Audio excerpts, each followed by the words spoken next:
প্রিয় শিক্ষার্থী বন্ধুরা, কেমন আছো তোমরা? আশা করি ভালো আছো। আমি তোমাদের সোহেল স্যার। আজকে আছি তোমাদের সাথে অব্যবসায়ী প্রতিষ্ঠানের শেষ ক্লাস আজকে তোমাদের সাথে আমার। এই অধ্যায়ে বেশ কিছু ক্লাস আমি অলরেডি তোমাদের সাথে নিয়ে ফেলেছি। আমার ধারণা তোমরা অনেক কিছু শিখে ফেলেছো অধ্যায়ে।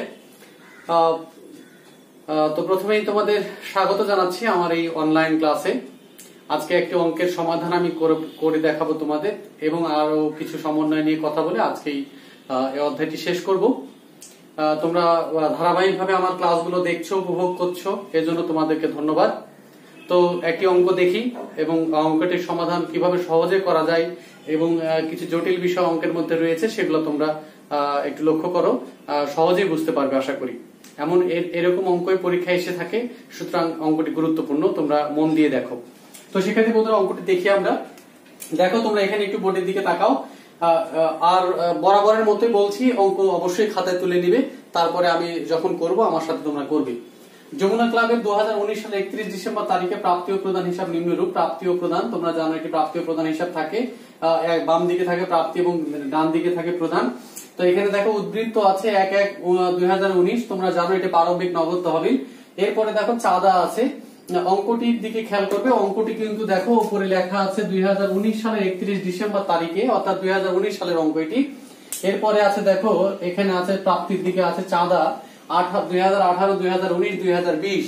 তোমরা এর অর্থ জানো। 2018টি বিগত সালের চাঁদা এই বছরে পাওয়া গিয়েছে। কেন এই বছরে পাওয়া গিয়েছে এটাও তোমরা অলরেডি জানো। সেটি হচ্ছে বিগত সালে এই চাঁদাটি অনাদায়ী ছিল। আর 2020 সালে চাঁদা কেন পেয়েছি আমরা? এটি আগামী বছরের চাঁদা, এটা অগ্রিম আমরা পেয়েছি। অনুদান প্রাপ্তি 75,000 টাকা, তোমরা জানো এটি হচ্ছে মূলধন জাতীয় প্রাপ্তি। তারপর চা চক্র হতে মুনাফা 36,000 টাকা, এটা মুনাফা জাতীয় আয়। বিনিয়োগের সুদ 12,000 টাকা, এটি মুনাফা জাতীয় আয়। বিনিয়োগের সুদ প্রাপ্তির দিকে অনেক সময় নাও থাকতে পারে, কিন্তু যদি অঙ্কে বিনিয়োগ থাকে তাহলে সুদ বের করতে হবে। এমনিও সুদ বের করতে হবে, কারণ হচ্ছে যে সমন্বয়ে বিনিয়োগের সুদ বিনিয়োগ থাকলে সুদ বের করতে হয়। সেক্ষেত্রে সুদ বের করে দেখতে হয় যে আসলে আমরা পুরো সুদটুকুই পেয়েছি নাকি অনেক কিছু অংশ হয়তো অনাদায়ী থাকতে পারে বা প্রাপ্য থাকতে পারে, আমরা সেটি পরে দেখব। এরপরে প্রদানের দিকে দেখো ভাড়া, বেতন আছে, ভাড়া আছে, খাদ্য সামগ্রী ক্রয়, অভিকর আছে। খেয়াল করো অভিকর নিয়ে গত ক্লাসে আমি তোমাদের সাথে অনেক কথা বলেছি, আজকে এই বিষয়গুলো নিয়ে আরো ডিসকাস হবে। ও অভিকর আছে। তারপর দেখো 10% বিনিয়োগ 60,000 টাকা 1/4/2019, অর্থাৎ 2019 সালের এপ্রিল মাসের 1 তারিখে এই 10% বিনিয়োগ করা হয়েছে। এটি নতুন বিনিয়োগ। নতুন বিনিয়োগের ক্ষেত্রে তারিখ খুবই গুরুত্বপূর্ণ, তারিখ দেখবে, এবং নতুন বিনিয়োগ করা হলে অবশ্যই সেটি প্রদানের দিকেই থাকবে। এরপরে বিদ্যুৎ খরচ আছে, উদ্বৃত্ত আছে। উদ্বৃত্ত মানে জানো তোমরা 31/12/2019, এটি সমাপনী নগদ তহবিল। তাহলে এটি প্রারম্ভিক নগদ তহবিল, এটি হচ্ছে সমাপনী নগদ তহবিল। এগুলো নিয়ে অনেক কথা হয়েছে তোমাদের সাথে, আমার মনে হয় তোমরা অলরেডি এগুলো জানো। 2019 সালের 1 জানুয়ারি তারিখ ক্লাবের সম্পদ ছিল। তোমরা জানো যে প্রাপ্তি ও প্রদান হিসাবে ঠিক ইমিডিয়েট নিচেই প্রতিষ্ঠানের প্রারম্ভিক যদি কোনো সম্পদ এবং দায় থাকে সেগুলো দেয়া থাকবে। দালান কোঠা আছে 3 লক্ষ টাকা, 10% বিনিয়োগ 1,50,000 টাকা। তাহলে দেখো এখানে 10% বিনিয়োগ আছে 1,50,000 টাকা। আবার প্রদানের দিকেও কিন্তু বিনিয়োগ ছিল 10% বিনিয়োগ। আমি বললাম একটি নতুন বিনিয়োগ, অর্থাৎ বছরের কোন এক সময় যেমন এপ্রিল মাসের 1 তারিখে বিনিয়োগটি করা হয়েছে। আবার বছরের শুরুতেও কিন্তু আমাদের 1.5 লক্ষ টাকা বিনিয়োগ ছিল। এবং খাদ্য সামগ্রী দেখো, প্রারম্ভিক খাদ্য সামগ্রী 10,000 টাকা। খুবই গুরুত্বপূর্ণ একটি আইটেম আজকে এখানে দেয়া আছে, খাদ্য সামগ্রী। এখানে প্রারম্ভিক খাদ্য সামগ্রী আছে দেখো। আবার প্রদানের দিকে দেখো লেখা আছে খাদ্য সামগ্রী ক্রয়। খেয়াল করবে বিষয়গুলো, আজকে এগুলো খুবই মনোযোগের সাথে তোমরা দেখবে। অন্যান্য তথ্যাবলীর মধ্যে রয়েছে দেখো ক্লাবের 100 জন সদস্য প্রত্যেকে 1500 টাকা করে চাঁদা, বার্ষিক চাঁদা প্রদান করেন। এটি গুরুত্বপূর্ণ বিষয়। এই সহজে আমরা এগুলো নিয়ে আমরা গতদিন কথা বলেছি, চাঁদা সংক্রান্ত সকল সমস্যার সমাধান যাতে করা যায় এমন তথ্য গত ক্লাসে আমি তোমাদের দেখিয়েছি। তারপর একটু বলে নেই, সেটি হচ্ছে যে দেখো এখানে 1,500 টাকা করে চাঁদা দেয় বার্ষিক 100 জন সদস্য। তাহলে বার্ষিক চাঁদা হওয়ার কথা হচ্ছে 1,50,000 টাকা। কিন্তু উপরে দেখো 2019 সালে চাঁদা প্রাপ্তি হয়েছে 1,20,000 টাকা। খেয়াল করবে, তাহলে আমরা 1,50,000 টাকার ভেতরে 2019 সালে আমরা চলতি সালে পেয়েছি 1,20,000 টাকা 1,50,000 এর ভেতরে। তাহলে 30,000 টাকা কিন্তু 30,000 টাকা কিন্তু অনাদায়ী রয়েছে। তারপরেও নিচে আরো অনেক তথ্য থাকতে পারে, খেয়াল করবে। আপাতত আমরা এই যে যতটুকু আমরা পড়েছি তার মধ্যে তথ্য যা আছে তাতে আমরা বলতে পারি যে 30,000 টাকা অনাদায়ী রয়েছে। 2018 সালের বকেয়া চাঁদা ছিল 7,500 টাকা। খুবই গুরুত্বপূর্ণ একটি বিষয়, তোমরা এই জায়গায় একটু সবাই লক্ষ্য করো, দেখো এগুলো নিয়ে যদি আমি অঙ্ক করার সময় আরো কথা বলবো, তারপরেও তোমরা একটু দেখো এই জায়গাটা খুবই মন দিয়ে দেখো। 2018 সালের বকেয়া চাঁদা ছিল 7,500 টাকা, কিন্তু প্রাপ্তির দিকে দেখো 2018 সালের চাঁদা আছে 6,000 টাকা। তোমরা এইদিকে দেখো, বলছে 2018 সালের বকেয়া চাঁদা ছিল 7,500 টাকা, কিন্তু প্রাপ্তির দিকে দেখো 2018 সালের চাঁদা পাওয়া গেছে 6,000 টাকা। এর মানে কি?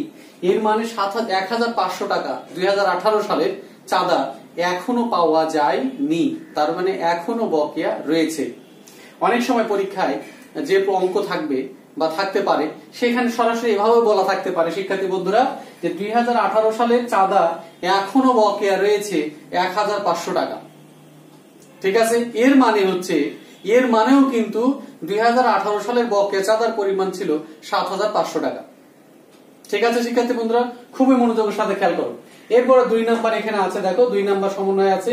2019 সালের 31 ডিসেম্বর তারিখে খাদ্য সামগ্রীর সমাপনী উদ্বৃত্ত 3,000 টাকায় মূল্যায়ন করা হয়েছে। তাহলে দেখো এই খাদ্য সামগ্রী সম্পর্কে এখানে 3টি তথ্য আছে। 1 নম্বর তথ্য দিয়ে খেয়াল করো, প্রারম্ভিকে দেখো লেখা আছে প্রারম্ভিক খাদ্য সামগ্রী ছিল 10,000 টাকা। এরপরে দেখো প্রদানের দিকে দেখো খাদ্য সামগ্রীর ক্রয় আছে 1,500 টাকা। খেয়াল করো, এরপরে দেখো এদিকে এখানে বলছে যে 31 ডিসেম্বর তারিখে খাদ্য সামগ্রীর সমাপনী উদ্বৃত্ত আবার 3,000 টাকা। তার মানে এটা কি? বিষয়টা কি? দেখো 10,000 টাকা ছিল খাদ্য সামগ্রী আমাদের কাছে, 15,000 টাকা খাদ্য সামগ্রী কিনলাম, তাহলে হলো 25,000 টাকা।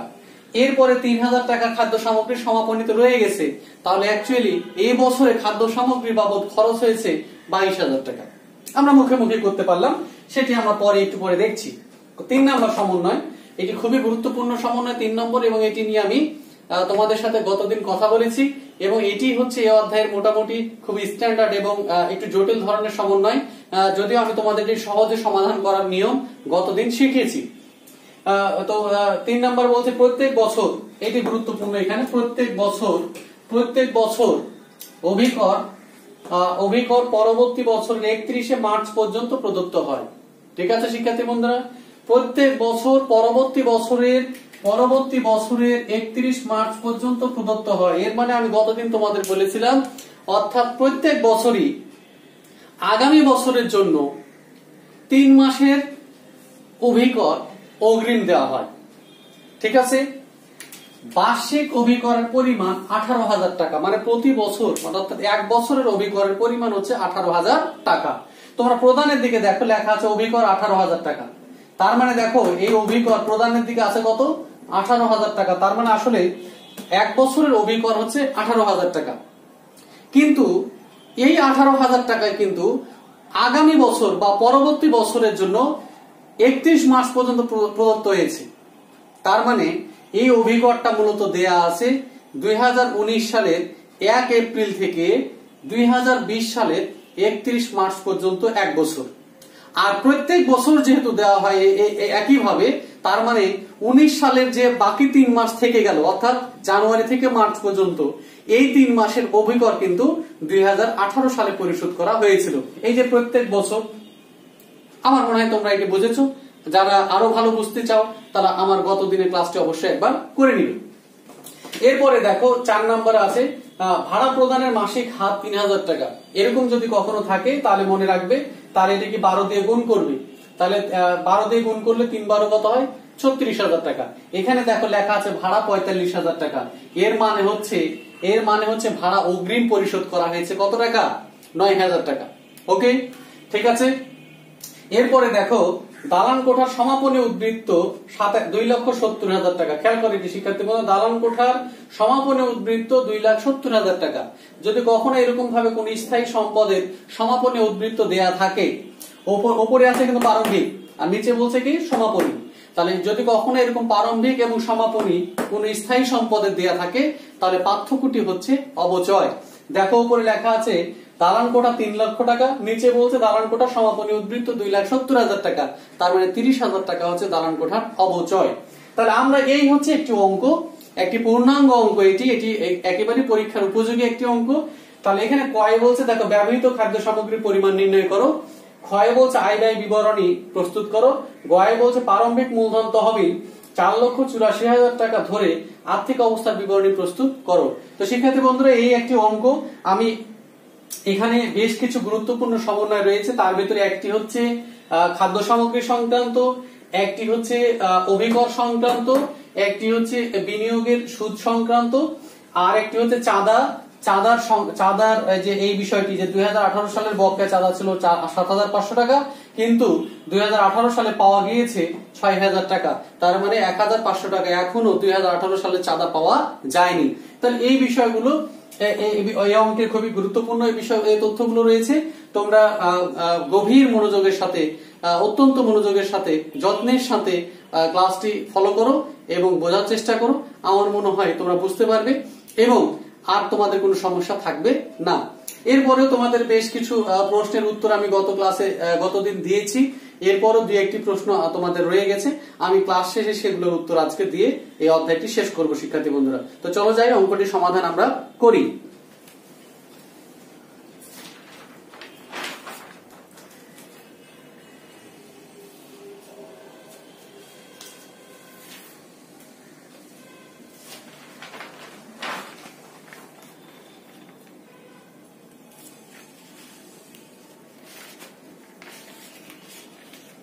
তাহলে যদি শুরু করি ক নাম্বার অংশে, তোমরা দেখেছো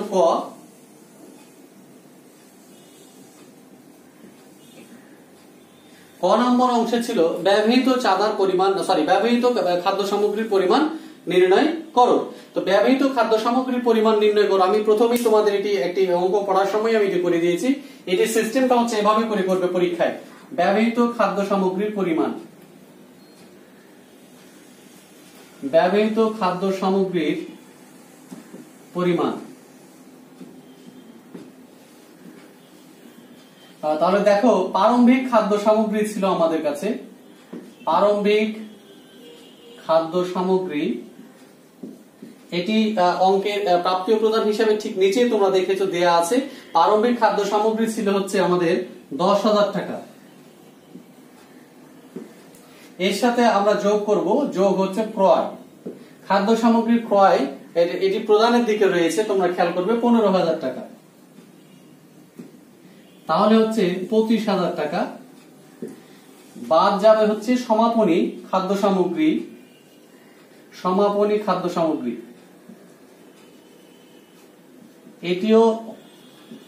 এটি তোমরা দেখো 2 নম্বর সমন্বয়ে দেয়া আছে 3,000 টাকা সমাপনী খাদ্য সামগ্রী। তাহলে এই 22,000 টাকা হচ্ছে ব্যবহৃত খাদ্য সামগ্রী আমাদের রয়েছে। তাহলে যেহেতু এখানে প্রারম্ভিক মূলধন তহবিল করতে বলেনি অঙ্কে, অর্থাৎ প্রারম্ভিক মূলধন তহবিল বেরি করে দেয়া আছে গ নাম্বার অংশে 4,84,000 টাকা। তারপরেও আমি একটু তোমাদের বলে দিচ্ছি যে এই যে এখানে 3টি দফা রয়েছে, এই 3টি দফার মধ্যে কোনটার কাজ কোথায় ব্যবহৃত হবে। এই যে প্রারম্ভিক খাদ্য সামগ্রী, এটি হচ্ছে প্রারম্ভিক মূলধন নির্ণয় বা ওই যে প্রারম্ভিক মূলধন তহবিল নির্ণয় সম্পদের দিকে বসবে। সমাপনীটি আর্থিক অবস্থার বিবরণীতে সমাপনী সম্পদ, ওকে। এবং এই যে 22,000 টাকা, এই যে 22,000 টাকা ব্যবহৃত খাদ্য সামগ্রী, এটি আয় ব্যয় বিবরণীতে এটি হচ্ছে খরচ। তাহলে আমরা ক নাম্বার অংশ করে ফেললাম, তার সাথে এটি নিয়ে তোমাদের প্রশ্নও ছিল এবং আমি গতদিন যদি এর সমাধানও আমি দিয়েছিলাম, তারপরও আজকে করে দেখালাম। তাহলে এটির সমাধান তোমাদের হয়ে গেল। এরপরে খ অংশে দেখি আমি। খ অংশে দেখো হচ্ছে একটি আয় ব্যয় বিবরণী এখানে প্রস্তুত করতে বলা হয়েছে। তোমরা জানো ছক টেনে ফেলো, সেটি হচ্ছে এখানে আমি তোমাদের এটি টি ছকে করিয়েছিলাম, তোমরা চাইলে এটিকে বিবরণী ছকেও করতে পারবে, আমি বলেছি তোমাদের যার যেভাবে খুশি এটি করতে পারবে। এখানে প্রতিষ্ঠানের নাম হচ্ছে যমুনা ক্লাব, যমুনা ক্লাব এর আয় ব্যয় বিবরণী আয় ব্যয় বিবরণী বা হিসাব লিখে থাকি আমরা। তারপরে হচ্ছে 31 ডিসেম্বর 2019 সালের সমাপ্ত বছরের জন্য, সমাপ্ত বছরের জন্য। ওকে, এদিকে থাকবে হচ্ছে ব্যয় সমূহ টাকা, এদিকে হচ্ছে আয় সমূহ টাকা, এদিকে হচ্ছে ক্রেডিট, এদিকে হচ্ছে ডেবিট। তো শিক্ষার্থী বন্ধুরা, তোমরা জানো প্রাপ্তি ও প্রদান হিসাবের প্রাপ্তির দিকে মূলত মুনাফা জাতীয় যে আয়গুলো থাকে, চলতি সালের মুনাফা জাতীয় আয়, সেগুলো হচ্ছে আয়ের দিকে আসে। আর প্রদানের দিকে যে চলতি সালের মুনাফা জাতীয় ব্যয় বা প্রদানগুলো থাকে, সেগুলো মূলত ব্যয়ের দিকে আসে।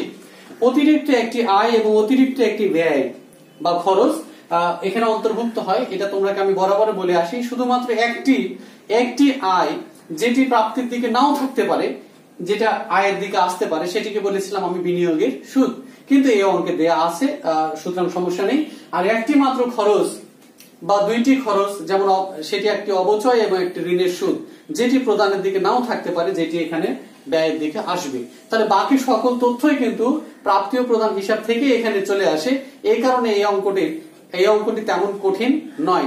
শুধুমাত্র দফাগুলোর উপরে তোমার স্পষ্ট ধারণা থাকতে হবে যে কোন দফাটি মুনাফা জাতীয় আয়, কোন দফাটি মূলধন জাতীয় প্রাপ্তি, কোন দফাটি হচ্ছে আয় বিবরণীতে আসার কথা, কোন দফাটি হচ্ছে আর্থিক অবস্থার বিবরণীতে যাওয়ার কথা। তাহলে শিক্ষার্থী বন্ধু, তাহলে আমরা দেখি, যদি প্রাপ্তির দিকে আমরা তাকাই, তাহলে প্রথমে আমরা এখানে চলতি সালের মুনাফা জাতীয় আয়গুলোকে এখানে নিয়ে আসবো।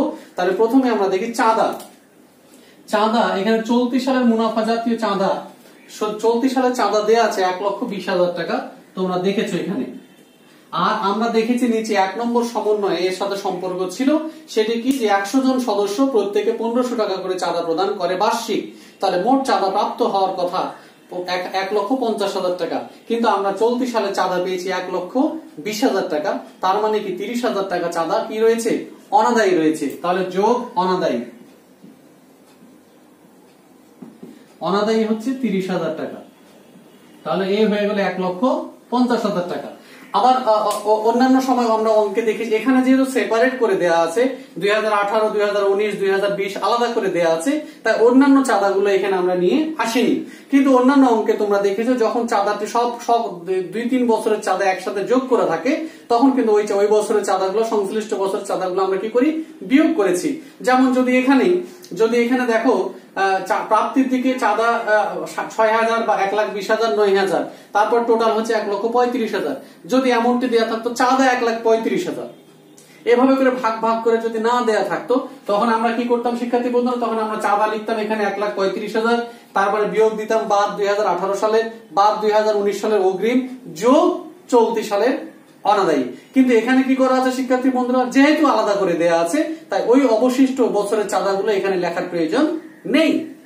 এরপরে আসি শিক্ষার্থী বন্ধুরা, তারপরে দেখো অনুদান প্রাপ্তি। তোমরা জানো অনুদান প্রাপ্তি এটা হচ্ছে মূলধন জাতীয় প্রাপ্তি, এটি মূলত আর্থিক অবস্থার বিবরণীতে মূলধনের সাথে যোগ হবে।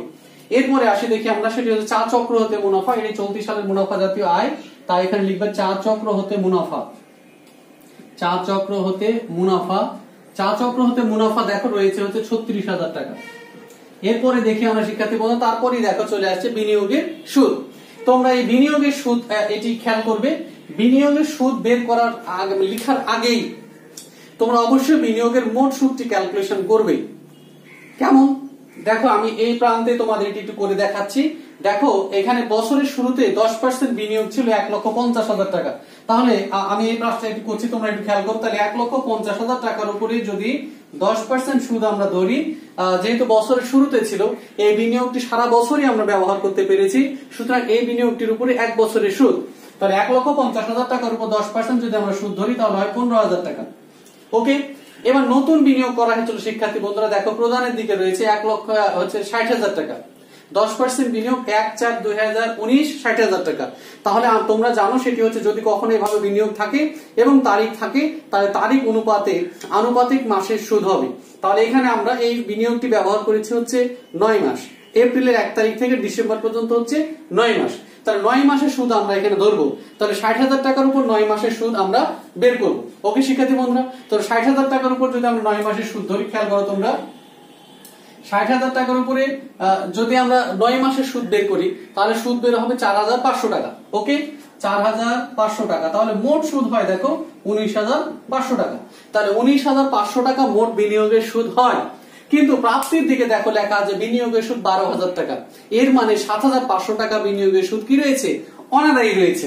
তাহলে এখানে কি লিখবো আমরা? প্রথমেই লিখবো আমরা বিনিয়োগের সুদ যেটি আমরা প্রাপ্তির দিকে পেয়েছি সেটি কত টাকা পেয়েছি? প্রাপ্তির দিকে যেটি লেখা আছে সেটি হচ্ছে 12,000 টাকা। এরপরে আমরা তো দেখলাম মোট সুদ কত? 19,500। তাহলে 19,500 টাকা যদি মোট সুদ হয়, আমরা পেয়েছি হচ্ছে 12,000 টাকা, তাহলে বাকি 7,500 টাকা কি রয়েছে? অনাদায়ী রয়েছে। তাহলে আমরা এখানে কি লিখবো? যোগ অনাদায়ী। অনাদায়ী হচ্ছে কত টাকা? 7,500 টাকা। এই বাইরে লিখবো 19,500 টাকা। এখানে আমরা এটি করে দেখাতে পারি শিক্ষার্থী বন্ধুরা, এভাবে করে 1,50,000 গুণন 10% যোগ 60,000 গুণন 10% গুণন 9/12, ওকে, বিয়োগ 12,000 টাকা। তাহলে আমরা কি পেয়ে যাব? তাহলে আমরা পেয়ে যাব হচ্ছে যে আমাদের বকেয়া সুদ, অনাদায়ী বা বকেয়া যে সুদ ছিল সেটা আমরা এখানে ইজিলি পেয়ে যাব। তাহলে শিক্ষার্থী বন্ধুরা, আমাদের আয়ের দিকে কিন্তু আর কেমন কোনো তথ্য নেই। পরীক্ষায় যে অঙ্ক আসবে সেখানেও কিন্তু তেমন একটি তথ্য অঙ্কে আয়ের দিকে থাকে না, সবসময় ব্যয়ের দিকেই তথ্য বেশি থাকে। তো শিক্ষার্থী বন্ধুরা, এবার যদি আমরা ব্যয়ের দিক বা প্রদানের দিক দেখি সেক্ষেত্রে তাহলে আমরা কি করবো? এবার ব্যয়ের দিক থেকে কি করবো? আমরা মুনাফা জাতীয় ব্যয়গুলো, চলতি সালের মুনাফা জাতীয় ব্যয়গুলো এখানে নিয়ে আসবো প্রদানের দিক থেকে। তাহলে আমি এই দিকটাতে আরেকবার বলে দিই, যেহেতু আজকে শেষ ক্লাস, তাহলে আমি আবার বলছি যে প্রাপ্তি ও প্রদান হিসাব থেকে প্রাপ্তির দিক থেকে চলতি সালের মুনাফা জাতীয় আয়গুলো আয়ের দিকে আসে। চলতি সালের মুনাফা জাতীয় আয়গুলো আসে এবং সকল আয় কিন্তু প্রাপ্তির দিকে দেয়া থাকে একটি ছাড়া, সেটি কি? বিনিয়োগের সুদ। কিন্তু অনেক অঙ্কেও দেয়াও থাকে, যেমন এই অঙ্কে দেয়া ছিল। যদি না থাকে সেক্ষেত্রে আমরা যদি অঙ্কের বিনিয়োগ থাকে তাহলে বিনিয়োগের সুদ নির্ণয় করে আমরা এখানে লিখব। তো শিক্ষার্থী বন্ধুরা, এই ছিল আয়ের দিক। এবার আমরা ব্যয়ের দিকে যাই। ব্যয়ের দিকে প্রথমেই দেখো তোমরা রয়েছে বেতন। বেতনের সাথে কোনো সমন্বয় এখানে ছিল না। বেতন আছে, দেখো বেতন আছে হচ্ছে 90,000 টাকা। বেতন আছে 90,000 টাকা। এরপরে আছে ভাড়া। ভাড়া দেয়া আছে 45,000 টাকা। কিন্তু তোমরা 3 নম্বর সমন্বয় নাম্বার 4 নম্বর সমন্বয়ে আমরা দেখেছি, তোমরাও দেখেছো, তোমাদের কাছে অলরেডি অঙ্ক এখন রয়েছে। তোমরা দেখো 4 নম্বর সমন্বয় লেখা আছে ভাড়া প্রদানের মাসিক হার 3,000 টাকা। এর মানে প্রতি মাসে ভাড়া পরিশোধ করা হয় 3,000 টাকা। কিন্তু তাহলে 3,000 টাকা করে যদি প্রতি মাসে দেওয়া হয়, আমাদের অঙ্কটির মেয়াদ তো 1 বছর, 12 মাস। তাহলে 12 মাসে ভাড়ার পরিমাণ দাঁড়ায় হচ্ছে 36,000 টাকা। কিন্তু প্রদানের দিকে ভাড়া দেওয়া আছে 45,000 টাকা। এর মানে হচ্ছে 9,000 টাকা ভাড়া কি হয়েছে? অগ্রিম পরিশোধ করা হয়েছে, যেটি তোমরা ভাড়া থেকে কি করবে? বিয়োগ করবে। তাহলে বাদ অগ্রিম 9,000 টাকা। এই থেকে গেল আমাদের 36,000 টাকা হচ্ছে ভাড়া বাবদ খরচ। ওকে শিক্ষার্থী বন্ধুরা, এরপরে আসি আমরা। এরপরে দেখো লেখা আছে খাদ্য সামগ্রীর ক্রয় 15,000 টাকা। কিন্তু একটু আগেই আমরা ক অংশে ব্যবহৃত খাদ্য সামগ্রীর পরিমাণ 22,000 টাকা বের করেছি। তাই নতুন করে এই তথ্যটি, এই কাজটি এখানে আর করার প্রয়োজন নেই। তাহলে তোমরা সরাসরি এখানে লিখবে ব্যবহৃত খাদ্য সামগ্রী। ব্যবহৃত খাদ্য সামগ্রী কত টাকা? সেটি হচ্ছে 22,000 টাকা। এটা আমরা ক অংশে পেয়েছি। এখানে একটি তোমাদের একটা তথ্য দিয়ে রাখি, তোমরা এই কথাটা ভালো করে মনে রাখবে। এটি একটু তোমাদের প্রশ্ন ছিল, তাই উত্তরটা আমি দিয়ে দেই। কেউ আমাকে গতদিন প্রশ্ন করেছে এমনটি যে যদি কখনো প্রদানের দিকেই শুধু খাদ্য সামগ্রীর ক্রয় থাকে আর কোথাও খাদ্য সামগ্রী সংক্রান্ত কোনো তথ্য দেয়া না থাকে, যেমন এই অঙ্কে প্রারম্ভিক খাদ্য সামগ্রী ছিল 10,000 টাকা, সমাপনী খাদ্য সামগ্রী আছে 3,000 টাকা, আর প্রদানের দিকে আছে খাদ্য সামগ্রীর ক্রয় 15,000 টাকা। কিন্তু মনে করো শুধু প্রদানের দিকেই খাদ্য সামগ্রীর ক্রয় রয়েছে 15,000 টাকা, আর কোথাও কোনো তথ্য দেয়া নেই, অর্থাৎ প্রারম্ভিকও খাদ্য সামগ্রী নেই, আবার সমাপনীত খাদ্য সামগ্রী 3,000 টাকা এমন বলা নেই। তাহলে কি করব? ওকে ফাইন, তাহলে এটিকে মুনাফা জাতীয় ব্যয় হিসেবে ধরে, অর্থাৎ শুধু ব্যয়ের দিকে লিখবে খাদ্য সামগ্রীর ক্রয় 15,000 টাকা, একটি কাজ, আর কোনো কাজ নেই। অর্থাৎ তখন আর এটা প্রারম্ভিক সম্পদেও বসবে না, আর আর্থিক অবস্থার বিবরণীতেও সম্পদের দিকে বসবে না। তাহলে কখন যাচ্ছে আর্থিক অবস্থার বিবরণীতে সমাপনী? যদি কখনো সমাপনী খাদ্য সামগ্রী থাকে দেন এটা আর্থিক অবস্থার বিবরণীতে সম্পদের দিকে যাবে। যদি প্রারম্ভিকে থাকে তাহলে প্রারম্ভিক মূলধন নির্ণয় সম্পদের দিকে যাবে। তখনই শুধুমাত্র আমরা খরচটা কিভাবে বের করব, প্রারম্ভিকের সাথে ক্রয়টা যোগ করে সমাপনীটা বিয়োগ করে আমরা এভাবে করে ব্যবহৃত খাদ্য সামগ্রীর পরিমাণ বের করব। যদি না থাকে বের করব না। যদি মনে করো শুধু খাদ্য সামগ্রীর ক্রয় থাকে আর কোনো তথ্য না থাকে, জাস্ট এখানে লিখবো খাদ্য সামগ্রীর ক্রয় শেষ। এবার আসি আমরা, এরপরে দেখো তোমরা যেখানে আছে অভিকর, এটা নিয়ে আমি গতদিন তোমাদের সাথে কথা ডিটেলস বলেছিলাম, সেটা হচ্ছে অভিকর। অভিকর আছে 18,000 টাকা, এটা 1 বছরের অভিকর। এটা হচ্ছে 1 বছরের অভিকর। সমন্বয় নাম্বার 3 নম্বরে লেখা আছে প্রত্যেক বছর অভিকর পরবর্তী বছরে 31 মার্চ পর্যন্ত পরিশোধ করা হয়। বার্ষিক অভিকরের পরিমাণ 18,000 টাকা, যেটা এই যে লিখেছে বার্ষিক অভিকরের পরিমাণ 18,000 টাকা। কেউ যদি 18,000 টাকা বাইরেও লিখে দেয় তার অঙ্কও কিন্তু মিলে যাবে, কিন্তু তার মানে আমরা ধরে নিব তার মানে সে বিষয়টি জানে না, বিধায় সে বাইরে লিখে দিয়েছে একদম সরাসরি। বার্ষিক অভিকরের পরিমাণ 18,000 টাকায়, কিন্তু বছরটা শুরু হয় কবে থেকে? আমাদের বছরটা শুরু হয় 1/4 থেকে পরবর্তী বছরের 31/3 পর্যন্ত। তার মানে এটা কি? তার মানে আমরা দেখো খেয়াল করো প্রত্যেক বছরই পরবর্তী বছরের জন্য 3 মাসের অগ্রিম দেওয়া হয়, কিন্তু টাকাটা দেওয়া হয় 12 মাসের জন্য। ওকে শিক্ষার্থী বন্ধুরা, এটি আমি গতদিন সুন্দর করে শিখিয়েছি তোমাদের। তাহলে প্রথমে আমরা যেটি করবো বাদ অগ্রিম। খেয়াল করো বাদ অগ্রিম, অগ্রিম বাদ দেবো কয় মাসের? 3 মাসের। যেহেতু 3 মাসের অগ্রিম পরিশোধ করা আছে, তাহলে 18,000 কে কি করবে তোমরা? এটাকে আমি বলেছিলাম এভাবে করে 18,000 কে 3 দিয়ে গুণ 12 দিয়ে ভাগ। ওকে শিক্ষার্থী বন্ধুরা, তাহলে 4,500 টাকা। তাহলে হয়ে গেল, তাহলে এটি বিয়োগ দিবে, বিয়োগ দেওয়ার পর তার থাকবে কত দেখো, 13,500 টাকা। ঠিক আছে শিক্ষার্থী বন্ধুরা, 13,500 টাকা। এরপরে যেটি করবে খেয়াল করো, তাহলে এটি হচ্ছে চলতি সালের অগ্রিম আমরা বাদ দিলাম, যেটি এই বছর আমরা অগ্রিম পরিশোধ করেছিলাম 3 মাসে, সেটি বাদ দিলাম। কিন্তু আমরা যখন 2019 সালের অঙ্ক করছি, 2019 সালের এই যে দেখো 1/4, তার মানে কি এখানে অভিকরটা হচ্ছে 1/4/19 থেকে 31/3/2020 পর্যন্ত। তাহলে আমাদের এই 19 সালের মাঝে আরো যে 3 মাস থাকে, অর্থাৎ 1/1/19 থেকে 31/3/20 পর্যন্ত, অর্থাৎ এই 3 মাসের অভিকর গেল কোথায়?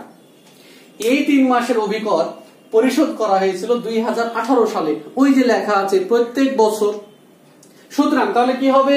তাহলে দেখো, তাহলে লিখবে যোগ বিগত সালের অগ্রিম, বিগত সালের অগ্রিম। বিগত সালের অগ্রিম কত? সেই 18,000 গুণন 3/12, অর্থাৎ 4,500 টাকা। তাহলে আমাদের আলটিমেটলি কত হয়ে গেল? 18,000 টাকা। এটাই হবে, কারণ কি বার্ষিক অভিকরের পরিমাণ তো 18,000 টাকা, আলটিমেটলি 18,000 টাকাই অভিকর বাবদ খরচ। কিন্তু কি করা হচ্ছে, অভিকরটা কেমন করে দেওয়া হচ্ছে? দেওয়া হচ্ছে প্রত্যেক বছর দেওয়া হচ্ছে পরবর্তী বছরের জন্য, মানে 31 মার্চ পর্যন্ত। তার মানে প্রত্যেক বছরই কিন্তু 3 মাসের অগ্রিম থাকবে। তাহলে 2019 সালেরটা যেমন 2018 সালে দেওয়া হয়েছে, আবার 20 সালেরটা যেমন আমরা 19 সালে দিলাম, আবার 21 সালেরও 3 মাসের অগ্রিম কখন দেওয়া হবে? 2020 সালে। তাহলে এভাবে করে প্রত্যেক বছরই কিন্তু 3 মাসের অগ্রিম থাকবে। এই কাজটা কিন্তু এভাবে করে এখানে করে দেখাতে হবে। যদি কেউ সরাসরি এই অভিকর 18,000 টাকা এখানে লিখে দিত, তাহলে ধরে নিতে অঙ্কটা মিলে যেত, অঙ্ক হয়ে যেত, কিন্তু আমরা ধরে নিতাম সেই বিষয়টি জানে না। এরপর তাহলে আমরা এটি পেয়ে গেলাম শিক্ষার্থী বন্ধুরা। এরপরে আমরা দেখি তারপরে রয়েছে কি বিনিয়োগ। বিনিয়োগ তো মূলধন জাতীয় প্রদান, এটি সম্পদ, এটি সম্পদের দিকে যাবে। এরপর রয়েছে বিদ্যুৎ খরচ। তা আমরা যদি দেখি বিদ্যুৎ খরচ চলতি সালের মুনাফা জাতীয় খরচ, এটি হচ্ছে 12,000 টাকা। তাহলে দেখো প্রদানের দিক থেকে চলতি সালের মুনাফা জাতীয় যে সকল খরচ সবগুলো কিন্তু এখানে চলে এসেছে। একমাত্র খরচ যেটি নতুন একটি খরচ, যেটি প্রদানের দিকে থাকে না, যেটি নতুন অন্তর্ভুক্ত হয় ব্যয়ের দিকে, একটু আগেও বলেছি, বারবারই বলছি, সেটার নাম কি? অবচয়। তাহলে অবচয় এখানে একমাত্র ছিল, সেটি দালান কোঠার উপরে অবচয়। দেখো দালান কোঠার প্রারম্ভিক উদ্ধৃত ছিল 3 লাখ, কিন্তু সমাপনীতে বলেছে 2,70,000 টাকা। এর মানে কি? এর মানে হচ্ছে দালান কোঠার অবচয় 30,000 টাকা। তাহলে এখানে আমরা লিখবো দালান কোঠার অবচয় 30,000, দালান কোঠার অবচয় 30,000 টাকা। তো তো শিক্ষার্থী বন্ধুরা তাহলে দেখো ব্যয়ের দিকেও কিন্তু সব তথ্য এখানে চলে এসেছে। তাহলে এখানে গুরুত্বপূর্ণ বিষয় গেল কয়টি, একটি ব্যবহৃত খাদ্য সামগ্রী, একটি হচ্ছে অভিকর সংক্রান্ত প্রবলেম। তোমরা এগুলো কিন্তু ভালো করে খেয়াল করবে, মনে রাখবে, এগুলো কিন্তু পরীক্ষায় আসে। তো শিক্ষার্থী বন্ধুরা তারপরে আমাদের কাজ কি, এরপরে আমাদের কাজ হচ্ছে দেখা যে কোন দিক বড়। যদি আয়ের দিক বড় হয় তাহলে আমাদের ব্যয় অতিরিক্ত আয় বের হবে, যদি ব্যয়ের দিক বড় হয় তাহলে আমাদের কি হবে, আয় অতিরিক্ত ব্যয় বের হবে। তাহলে আমরা যদি দেখি শিক্ষার্থী বন্ধুরা তাহলে কি হয়েছে, দেখো এখানে কিন্তু এই অঙ্কে কিন্তু আমরা দেখতে পাচ্ছি সেটি হচ্ছে ব্যয়ের দিকই বড় হয়ে গেছে। তাহলে ব্যয়ের দিক যোগ করলে যদি আমরা যোগ করি তাহলে বের হয় 2,08,000, 2,08,000 টাকা। আমরা এদিকে যদি লিখি 2,08,000 টাকা, তাহলে এবার আমরা যদি বিয়োগ করি তাহলে বিয়োগ করে আমরা দেখি যে 2,500 টাকা পার্থক্য হয়, যেটার নাম হচ্ছে আয় অতিরিক্ত ব্যয়। আয় অতিরিক্ত ব্যয় অর্থাৎ যাকে আমরা নেট ক্ষতিও বলে থাকি, যেটি আমরা আর্থিক বিবরণী যখন করি তখন আমরা এটাকে নাম কি নাম দেই, তখন এটার নাম দিই আমরা নেট ক্ষতি। তা যেটা নাম হচ্ছে অব্যবসায়ী প্রতিষ্ঠানের ক্ষেত্রে যার নাম হচ্ছে কি আয় অতিরিক্ত ব্যয়। ওকে শিক্ষার্থী বন্ধুরা, যেহেতু আসলে মূলত এটি তো অব্যবসায়ী প্রতিষ্ঠান যাদের মুনাফা অর্জন উদ্দেশ্য নয়, উদ্দেশ্য হচ্ছে জনসেবা জনকল্যাণ করা যার এবং সেবা প্রদান করা। মূলত সেবা প্রদানকারী প্রতিষ্ঠানগুলোই হচ্ছে অব্যবসায়ী প্রতিষ্ঠান, সবগুলো নয়, আবার কিছু কিছু প্রতিষ্ঠান আছে। তো যার ফলে যেহেতু এটি হচ্ছে তো সেক্ষেত্রে এখানে নিট লাভ বা নিট ক্ষতি লেখার কোনো বিধান নেই, কারণ আসলে এদের উদ্দেশ্য তো মুনাফা অর্জন নয়। তাই এখানে লেখা হয় হচ্ছে ব্যয় অতিরিক্ত আয় অথবা আয় অতিরিক্ত ব্যয়। তো শিক্ষার্থী বন্ধুরা আমাদের আরো একটি অংশ রয়েছে, সেটি হচ্ছে গ অংশ। প্রারম্ভিক মূল্যায়ন তহবিল 4,84,000 টাকা ধরে আর্থিক অবস্থার বিবরণী প্রস্তুত করো, এমনটি প্রশ্ন ছিল। তাহলে আমরা একটি আর্থিক অবস্থার বিবরণী প্রস্তুত করে দেখি। তো শিক্ষার্থী বন্ধুরা তোমরা ছক টেনে ফেলো।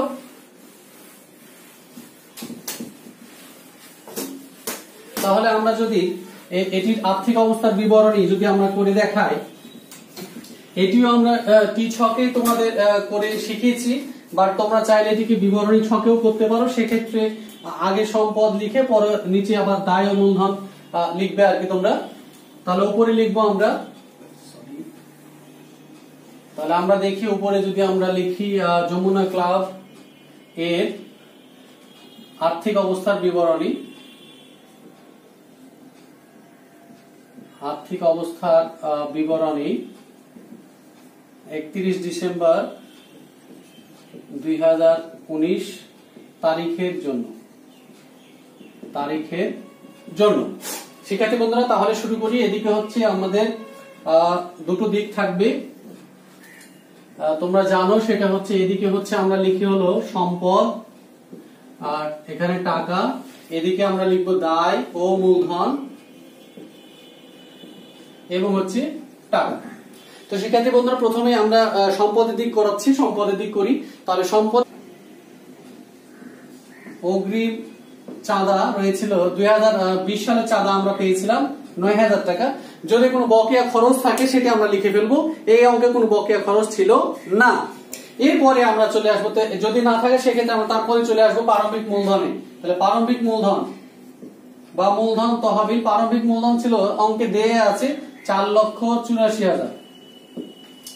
ওকে শিক্ষার্থী বন্ধুরা, এরপরে দেখো এর সাথে আমরা যোগ করি যোগ অনুদান।